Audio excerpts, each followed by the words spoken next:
Halo, welcome back. Kali ini kami akan lanjut membahas series terbaru dengan judul Aku Tak Membenci Hujan. Tapi sebelum itu jangan lupa untuk selalu support channel kami dengan cara like, share, subscribe, dan jangan lupa follow sosial media kami ya. Oke, langsung saja kita bahas series Aku Tak Membenci Hujan episode 6. Hari itu, Karang melihat Genta yang sedang merangkul Launa. Namun, Launa yang melihat Karang pun langsung mengejarnya. Genta sempat menahannya dan mengatakan, "Gue tuh heran sama lo. Dia tuh udah nyuekin lo. Kemarin dia tiba-tiba ngilang. Sedangkan gue tetap ada di samping lo." Mendengar hal itu, Launa mengatakan, "Gue terima kasih sama lo karena lo udah nolongin gue. Tapi lo gak ada hak untuk menjauhkan gue sama Karang." Launa pun langsung mengejar Karang. Namun tiba-tiba Launa terjatuh dan karena hal itu, Karang ingin membantu Launa. Namun Launa malah balik marah ke Karang. Dan Launa mengatakan, Karanglah yang membuat Launa jatuh. Kini giliran Karang yang mengejar Launa dan ingin memeriksa keadaannya. Namun Launa tetap tidak mendengarkan perkataan Karang. Sampai akhirnya Karang menarik tangannya Launa. Nah, karena hal itu Launa mengatakan, "Gue gak ngerti ya sama lo. Semenjak gue ketemu sama lo, otak gue makin down dan sumbu gue yang pendek makin pendek." Akhirnya Karang meminta maaf dan menjelaskan tentang kondisinya semalam yang harus menjemput mamanya yang sedang mabuk. Karang juga mengatakan jika dirinya seperti udara yang ada tapi gak kelihatan. Ada tapi nggak kelihatan wujudnya.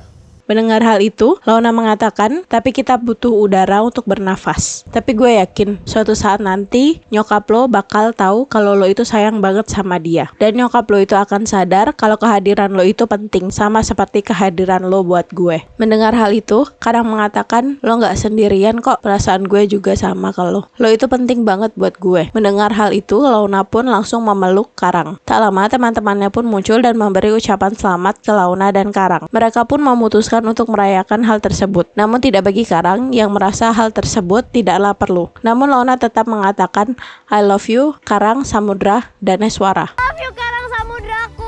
Walaupun lo nggak bilang itu ke gue, tapi gue tetap love you. Mendengar hal itu, Karang tiba-tiba membalas perkataan cintanya Launa dengan mengatakan, "I love you too, Launa Felicia Damaris." Love you too, Launa Felicia Damaris. Malam itu, Launa dan Karang sedang menatap langit yang sama. Dan saat itu Launa memanggil Karang dengan sebutan "aku kamu." Dan itu membuat Karang sedikit aneh dan langsung menanyakan hal itu ke Launa. Launa mengatakan, statusnya kan udah beda. Lagian, panggilan "aku kamu" itu lebih mesra, lebih romantis, dan lebih dekat. Launa juga mengatakan jika dirinya mau senyuman di bibir Karang itu permanen. Karang pun menunjukkan senyumnya. Namun Launa mengatakan, "Lebih lebar lagi dong, kalau gitu kesannya kayak maksa. Emangnya kamu gak seneng apa deket sama aku?" Mendengar hal itu, Karang mengatakan, "Ya elah, kamu pakai nanya segala. Ya kamu tahu sendirilah, hidup aku pas ketemu sama kamu itu lebih berisik dan lebih berwarna." Mendengar hal itu, spontan Launa menanyakan, "Warnanya banyak nggak?" Dan hal tersebut membuat Karang mengajak Launa dengan mengatakan, "Kayak pembantu baru aja, banyak tanya." Nah, karena perkataan Karang, Launa pun mengatakan, "Lagian kamu nggak romantis banget sih." Tiba-tiba Karang mengatakan, "Tapi kamu suka kan?" Launa pun hanya bisa tersenyum. Yang penting kamu suka kan? Saat di perjalanan menuju tenda, Launa mengatakan, "Kenapa ada laki-laki seindah kamu, Rang?" Dan Karang menjawab, "Laki-laki gak seindah yang kamu pikirkan, Lau. Dia hanya memantulkan cahaya dari seseorang yang begitu banyak memberikan kebahagiaan." Tiba-tiba Launa mengatakan, "Tapi kalau seseorang itu pergi gimana?" Dan Karang pun menjawab, "Maka laki-laki itu akan kembali dalam kegelapan." Nah, mendengar hal itu, Launa mengatakan, "Kalau gitu aku gak akan pernah pergi. Aku gak mau kamu hidup dalam kegelapan." Karang yang mendengar hal itu hanya bisa tersenyum. Karang menanyakan ke Launa bagaimana jika dia ikut Olimpiade, karena mamanya sempat menantangnya. Dan Karang juga mengatakan, "Aku udah janji ke mama kalau aku bisa jadi anak yang bisa dibanggain." Mendengar hal itu, Launa mengatakan, "Aku yakin kamu bisa dan kamu mampu banggain mama kamu." Launa juga mengatakan jika Karang menang, Karang bisa minta hadiah ke mamanya. Mendengar hal itu, Karang mengatakan, "Hadiah?" Sesampainya Karang di rumah, Karang disambut oleh pelukan biru yang mengucapkan selamat kepada Karang karena doanya terkabul. Karang mengatakan ke biru jika dirinya akan ikut Olimpiade tahun depan. Papanya yang mendengar hal itu mengatakan jika dirinya bangga terhadap Karang. Karang pun mengatakan jika dirinya menang dalam Olimpiade, apakah Karang boleh minta sesuatu dari mama. Namun mamanya mengatakan, "Kamu pikir kamu siapa? Berani minta-minta dari saya." Mendengar hal itu, Karang mengatakan mungkin Karang bukan siapa-siapa bagi mama, tapi mama adalah dunia untuk Karang. Dan Karang akan melakukan apapun untuk mama, termasuk ikut dalam Olimpiade ini. Karang juga nggak minta macam-macam kok, mah. Pelukan dan ucapan selamat 1 kali aja. Karang juga nggak minta lama-lama kok, cukup 3 detik aja. Mendengar hal itu, mamanya mamanya pergi meninggalkan Karang. Karena hal itu, Biru pun langsung memeluk Karang untuk memberinya semangat. Saat itu, Karang sangat berusaha untuk memenangkan Olimpiade. Dan saat itu juga, Lona mengirimkan pesan ke Karang untuk menyemangatinya. Semangat samudraku, aku yakin kamu pasti menang dan bisa dapetin pelukan hangat dari mama kamu. Dan Karang langsung membalas pesan tersebut dengan mengatakan, makasih ya buat penyemangatnya, payung hatiku. Senyum lebar tergambar di raut mukanya Karang. Esoknya, Karang dan Launa berangkat ke sekolah bersama. Dan Karang menggandeng tangan Launa. Nah, karena hal itu, semua orang memperhatikan mereka. Begitu juga dengan teman-temannya yang memberikan selamat untuk Launa dan Karang. Namun, tiba-tiba Genta muncul di hadapan Karang dan Launa. Dan karena hal itu, Karang mengatakan, mau apa lo? Dan Genta menjawab, santai dong, segitu takutnya Launa bakal berpaling ke gue. Launa pun mengatakan, Genta, gue sama Karang itu udah. Belum sempat Launa menyelesaikan perkataannya, Genta mengatakan, iya gue tahu, makanya gue mau kasih ucapan selamat buat lo dan Karang. Semoga lo bahagia. Launa pun mengucapkan terima kasih atas perkataan Genta. Mendengar hal itu, Genta memperingatkan Karang, jika Karang menyakiti Launa, dirinya akan dengan senang hati merebut Launa dari Karang. Karang pun mengatakan hal itu nggak akan pernah terjadi. Genta yang mendengar hal itu pun hanya bisa tersenyum dan meninggalkan Launa dan teman-temannya. Tak lama, Karang diberitahu oleh temannya jika dirinya menjadi wakil sekolah untuk mengikuti Olimpiade. Nah, karena hal itu, Karang langsung menemui kepala sekolah untuk menanyakan siapa yang telah mendaftarkannya untuk ikut Olimpiade tahun ini. Karena Karang ingin mengikuti Olimpiade tahun depan, bukan tahun ini, supaya Karang lebih siap. Nah, mendengar hal itu, Bapak Kepala Sekolah mengatakan jika bukan dirinya yang mendaftarkan Karang. Tapi, tiba-tiba mamanya muncul dan mengatakan, saya. Kemunculan mamanya membuat Karang mengatakan, Mama. Mendengar hal itu, mamanya mengatakan, saya bukan mama kamu. Saya Andira Dipa, kepala yayasan sekolah ini. Pak Handoko, keluarkan saja siswa yang tidak mau ikut peraturan sekolah ini, tanpa terkecuali. Ini perintah. Saya tidak mau ada siswa yang menggunakan koneksi keluarga dan berbuat semaunya di sekolah ini. Sekolah ini punya peraturan dan tata tertib, Pak. Kalau ada siswa yang gak mau ikut aturan, keluarin aja. Buat apa dipertahankan? Karang yang mendengar hal itu hanya bisa terdiam. Malamnya, Biru membawakan obat dan makanan untuk mamanya. Biru juga menyuapkan makanan ke mamanya. Namun, mamanya mengatakan jika perutnya tidak enak. Namun, Biru tetap memaksa mamanya agar mamanya makan. Mamanya Karang muntah dan Biru pun ikut muntah. Dengan sigap, Karang mengambil alih dan membantu mengganti selimut yang terkena muntahan. Karang juga mengatakan ke mamanya, jangan lupa untuk minum obat supaya mama cepat sembuh. Namun, mamanya hanya diam saja. Ketika Karang keluar dari kamar mamanya dan mempersilahkan Biru untuk masuk, tak lama, mamanya mengatakan, makasih ya anak mama sayang. Namun, ucapan itu untuk Biru. Mendengar hal itu, Karang sangat terpukul dan hanya bisa pergi meninggalkan mamanya. Karang melihat jelas bagaimana mamanya sangat hangat ke Biru, namun sangat dingin ke Karang. Hal itu membuat Karang mengatakan dalam hatinya, semoga suatu saat nanti Karang bisa mendapatkan pelukan hangat dari mamanya. Terlebih lagi, saat Karang mendengar mamanya mengatakan jika Biru adalah hadiah paling berharga yang Tuhan kasih ke mamanya. Tanpa sadar, Karang meneteskan air matanya. Dan saat itu, papanya menenangkan Karang dan memeluknya. Mendengar hal itu, Karang hanya bisa mengucapkan terima kasih kepada papanya. Hari itu, ibunya papanya Karang memberitahu jika dirinya dan Pradipta sudah berada di Jakarta. Nah, mamanya Karang yang mendengar hal itu langsung panik dan ketakutan. Mamanya Karang langsung mengunci dirinya di toilet dan mencoba menenangkan dirinya. Namun tiba-tiba, papanya Karang mengetuk pintu toilet dan mengatakan jika ibunya dan Mas Dipta akan berkunjung ke rumahnya nanti malam. Dan papanya Karang juga meminta tolong kepada mamanya Karang untuk mengecek apakah masih ada yang kurang atau tidak, karena dia ada kerjaan yang harus diselesaikan. Melihat istrinya yang diam, papanya Karang menanyakan keadaannya. Namun mamanya Karang dengan cepat menjawab jika dirinya tidak apa-apa. Malam itu, ibu dari papanya Karang dan Pradipta disambut hangat oleh Karang, Biru dan juga papanya Karang. Saat itu, ibunya bertanya kemana mamanya Karang dan papanya Karang meminta Biru untuk memanggilnya. Biru pun langsung memanggil mamanya dan mengatakan jika nenek dan Om Dipta sudah sampai. Namun saat Biru melihat kondisi mamanya, Biru menanyakan apakah mamanya masih tidak enak badan dan mamanya menjawab, mama cuman agak sesek aja tapi nggak apa-apa. Biru pun mengajak mamanya untuk pergi ke ruang makan menemui neneknya dan Pradipta. Di ruang makan, Pradipta terus menatap Andira. Andira yang menyadari hal itu berusaha keras untuk menutupi ketakutannya. Setelah makan malam selesai, ibu dan Pradipta memutuskan untuk pulang. Namun saat Pradipta berpamitan dengan Andira, Andira langsung berlari ke toilet dan saat di toilet, Andira kembali teringat tentang kelakuannya yang memperkosa Andira. Melihat hal itu, ibunya langsung mengatakan jika dirinya ingin pergi ke toilet. Ternyata ibu dari papanya Karang menyusul Andira dan menenangkannya. Andira mengatakan jika dirinya sudah berusaha untuk tenang, namun semua itu tidak mudah. Ibunya mengatakan Pramana dan anak-anak akan curiga curiga jika sikapnya seperti ini. Ibu dan Pradipta tidak akan lama di sini. Kami akan pergi dan tidak mengganggu kalian lagi. Nah, di sisi lain, Pramana meminta Karang untuk menyusul neneknya. Namun saat di depan toilet, Karang mendengar percakapan neneknya dan mamanya yang mengatakan jika Pradipta sangat menyesali perbuatannya. Dan jangan sampai Karang dan Pramana tahu. Jika mereka tahu, mereka akan terluka. Pramana nggak boleh tahu kalau Karang adalah anak Pradipta. Karang yang mendengar hal itu hanya bisa terdiam. Oke guys, sampailah kita di penghujung cerita. Untuk mengetahui kelanjutan ceritanya, tetap stay di channel YouTube kami. Thank you for watching and see you.